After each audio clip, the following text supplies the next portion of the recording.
बिस्मिल्लाहिर्रहमानिर्रहीम। अस्सलाम वालेकुम डियर स्टूडेंट्स, रिसाइट दुरूद पाक। हाँ जी, आज का मेरा टॉपिक है 3.6 second year class definite integrals को हम सॉल्व कर रहे थे। लास्ट टाइम हमने 3.6 के पहले 15 क्वेश्चंस को अटेम्प्ट किया था, 15 क्वेश्चन सॉल्व किया था डेफिनेट इंटीग्रल के वाले से है 14 डेट। आज हमारा 16 क्वेश्चन नंबर 16 जो है वो क्या है, लिमिट्स है 0 से π/6 cos Q theta D theta. तो इसको लिख सकते हैं बेटा cos theta cos square theta D theta. Again इस cos स्क्वायर को आप 1 - sin स्क्वायर लिख सकते हैं, ये हमारा फार्मूला होता है। इसके बाद cos को इसके साथ मल्टीप्लाई किया, cos को इसके साथ मल्टीप्लाई किया, इन दोनों की सेपरेट अलग-अलग इंटीग्रेशन, इसकी अलग इंटीग्रेशन, इसकी अलग इंटीग्रेशन। अब अंदर वाले फंक्शन के sin को पहले लिखा है, cos को बाद में। sin का डेरिवेटिव क्या होता है cos, अंदर वाले फंक्शन का बाहर डेरिवेटिव ठहरा है, तो क्या करेंगे हम पावर रूल लगाएंगे। और पावर रूल क्या होता है, पावर में एक जमा और वही चीज डिवाइड होती है। cos का इंटीग्रेशन sin, इधर sin के पावर रूल लगाया sin क्यूब ओवर 3, तो इधर अपर लिमिट माइनस ये इसकी लोअर लिमिट अप्लाई की, लिमिट्स अप्लाई कर रहे हैं थीटा की जगह π/6 - 0। फिर इधर सिमिलरली यहाँ पे भी ऐसे 1/3 बाहर ले लिया, अपर limit minus lower limit. sin π/6 यानी sin 30 है, इसकी वैल्यू होती है 1/2 और ये sin 0 0 होता है 1/3। फिर सिमिलरली यहाँ पे इसकी क्या है जी 1/2 है, sin की वैल्यू sin π/6 की वैल्यू 1/2, इसकी पावर 3 है तो पावर 3 - 0 और sin 0 0 होता है 0 की पावर 3। तो इसके बाद 1/2 माइनस ये माइनस किया 1/3 और ये 1/2 की पावर 3 1/8 होता है, 0 की पावर 0 ये कैंसिल हो गया।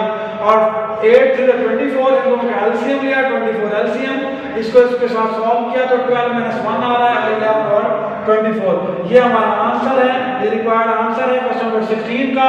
नेक्स्ट क्वेश्चन नंबर 22 देख रहा हूं मैं, ये आपको थोड़ा सा चेंज लग रहा है, इसमें मॉड यूज किया है और लिमिट्स इसकी चेंज होगी इस वजह से। क्वेश्चन नंबर 22 को हम देखते हैं, इसकी लिमिट्स क्या है -1 से 5 x - 3 mod dx। इसका इंटीग्रेशन लेना है, तो देखिए x - 3 जो है ये एब्सोल्यूट वैल्यू के हवाले से इसकी by definition of absolute value we can write it as x + 3 x - 3 plus का है एक बार माइनस का। जब हम इसको प्लस का देखते हैं, बेटा तो ये x की वैल्यू 3 और इससे ज्यादा जो है वो इसके ऊपर फिट आती है, पॉजिटिव आंसर मिलता है हमें। अगर मैं x की जगह 3 पुट करूं, 3 से कोई भी चीज बड़ी पुट कर दूं, x से बड़ी जितनी भी चीजें पुट करूं तो ये मुझे पॉजिटिव रिजल्ट मिलता रहेगा। और नेगेटिव कब मिलेगा, नेगेटिव डेटा उस वक्त मिलेगा जब मैं x की जगह उसकी 3 से कम <3 कोई वैल्यू पुट करूं, <3। अगर 3 भी पुट करता हूं तो वो 0 मिलता है और 0 जो है नेगेटिव नहीं है। नेगेटिव कब मिलेगा, जब हम <3 कोई चीज पुट करेंगे तो नेगेटिव आंसर मिलेगा।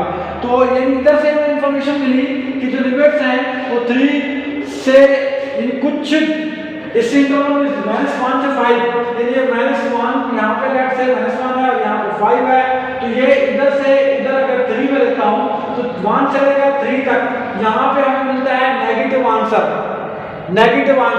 और फिर 3 से लेकर 5 तक यहाँ से मिलता है पॉजिटिव आंसर। अब 3 इसमें शामिल नहीं है, इस इंटरवल में शामिल है, तो 3 से कम अगर कोई चीज लेते हैं तो 3 से कम ये इस इंटरवल में नेगेटिव आंसर मिलता है, इसमें हमें पॉजिटिव आंसर मिलता है।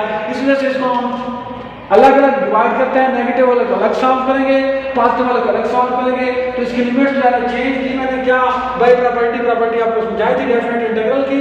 -1 से 3 x - 3 dx, इधर से 3 और 5 और ये 3 इसमें हमने दरमियान वाली चीज को ले ली तो उसको हमने दो हिस्सों में बांट दिया, नेगेटिव हिस्से को अलग कर दिया, पॉजिटिव हिस्से को अलग कर दिया।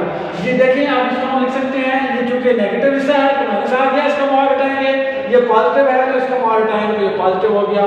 सिमिलरली माइनस बाहर निकाला, इधर से x - 3 dx और इधर से x - 3 dx।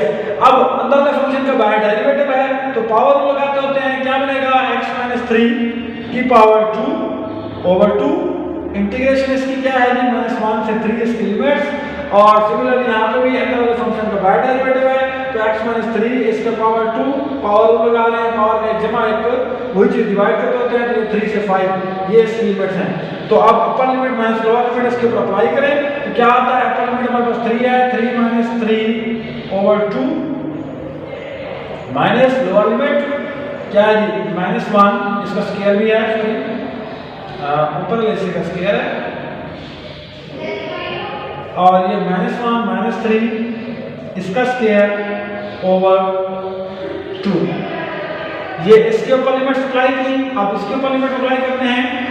अपर लिमिट 5 - 3 इसका square over 2 minus lower limit 3 - 3 इसका स्क्वायर ओवर 2 जी। अब इसको सॉल्व कर रहे हैं बेटा, क्या बनेगा हमारे पास, ये 3 - 3 0 हो गया, 0 ओवर 2 इधर से 0 ओवर 2 माइनस बाहर आया पड़ा, जो माइनस, और ये -1 -3 -4 ओवर 2 क्या बनेगा, सिमिलरली इधर आ जाए, ये क्या बन रहा है 5 - 3 2 होता है, 2 का स्क्वायर 4, 5 - 3 2 4 2 ओवर 4 ओवर, हाँ जी। तो ये हमारे पास 5 - 3 का स्क्वायर है, ये 2 बनेगा, 2 का square 4 over 2 and now this will B 0 0 over 2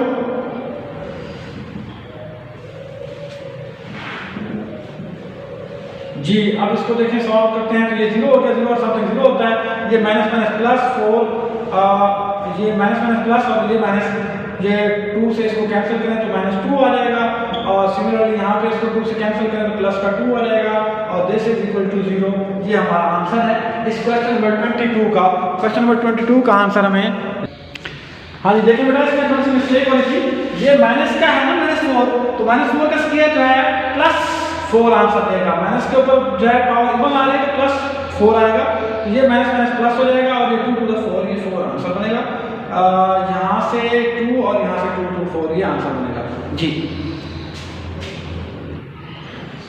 देखिए अब ये हमारे पास मिस्टेक हो रही है, ये जो है कैलकुलेशन में आप लोगों को खास तौर पे तो रखनी है बेटा, कि और कॉन्फिडेंस के चक्कर में ये इस तरह की मिस्टेक्स होती हैं, आपको मैं मिस्टेक्स बार मिस्टेक्स हो रही है, हम देख लें तो से कैसी मिस्टेक्स हो रही हैं। अब -1 और -3 -4 होता है, -4 का स्क्वायर 16 बनता है, कहाँ 4 बनता है, अल्लाह के बंदे कोई अकल के इलाज करें थोड़ा सा, तो ये 16 प्लस का आएगा, तो ये हमारे पास 8 बनेगा, तो ये 8 आएगा, और ये 2 + 10 हमारा आंसर बनता है, this is the required answer. Okay, अब ये क्लियर हो गया। अब नेक्स्ट हम क्वेश्चन नंबर 30 को जो है देखते हैं। क्वेश्चन नंबर 30 की तरफ चलते हैं। क्या है इसकी लिमिट 0 से π/2 sin और 1 + cos x 2 + cos x। तो इसमें साइन की तरफ ले आता हूं, और इधर ऊपर में ये 1 बनेगा ना, 1 को ऐसे ले रहे हैं 2 + cos -1 - cos। अब इसको सिंपलीफाई करते हो, cos से cos कैंसिल, 2 में से 1 क्या, बाकी 1 वही 1 है, वही 1 है ऊपर, और उसको मैंने इस डिजाइन में लिख दिया। इस डिजाइन में क्यों लिखा है, उसकी वजह यह है कि नीचे जो चीज ज्योमेट्री है, मैं इसको थोड़ा सा सिंपलीफाई करके इसको पार्शलाइज करना चाह रहा हूं। अब पार्शियल फ्रैक्शन आप लोगों ने अलजेब्रिक तो पढ़ी हुई है, अब ये ट्रिग्नोमेट्री को पार्शियल फ्रैक्शन में कन्वर्ट करने के लिए मैंने इसका शॉर्टकट मेथड ढूंढा है। वो मेथड क्या है, इस 1 को 2 + cos x -1 + cos x, इसको अगर सिंपलीफाई करें तो cos से cos कैंसिल होकर 2 - 1 ही आ रहा है, ये साइन को आगे ले लिया। अब इधर इसके नीचे इसको अलग, इसके नीचे इसको अलग लिखेंगे, जब इसके साथ लिखेंगे तो ये 2 + cos x के साथ कैंसिल होकर 1 वापस बनेगा, माइनस जब इसके साथ इसको लिखेंगे तो ये और ये कैंसिल होकर 1 और दिस बनेगा। ओके है, अब साइन को इसके साथ और इसके साथ दोनों के साथ लिख दिया। अब देखें जो हमारी बात थी, आप पार्शियल फ्रैक्शन में क्या होता है, नीचे चीज के ऊपर डेरिवेटिव बनता होता है। पार्शियल फ्रैक्शन वाली पूरी एक्सरसाइज आपने की है, नीचे चीज के ऊपर डेरिवेटिव बनता है, यहाँ पे वही चीज बन रही है। देखिए cos का डेरिवेटिव क्या होता है, माइनस साइन, ये माइनस चाहिए मुझे, माइनस से मल्टीप्लाई और डिवाइड करता हूं, दूसरे लफ्ज में इसको मैं लिख सकता हूं 0 से π/2 minus sin x multiply, then दूसरे लफ्ज में बाहर भी लिख दिया, अंदर भी लिख दिया, 1 + cos x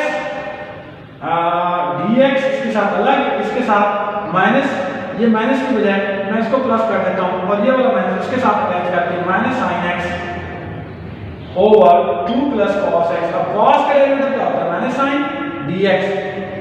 now this will be equal to, इसकी लिमिट्स हैं 0 से π/2, और ये माइनस नीचे फंक्शन का ऊपर डेरिवेटिव है, इसका सिंपली आप natural log 1 + cos x similarly इसका लिमिट्स हैं 0 से π/2 प्लस नेचुरल फंक्शन का ऊपर डेरिवेटिव है natural log 2 plus cos x और इसकी भी 0 से π/2। अब लिमिट्स अप्लाई करें माइनस नेचुरल लॉग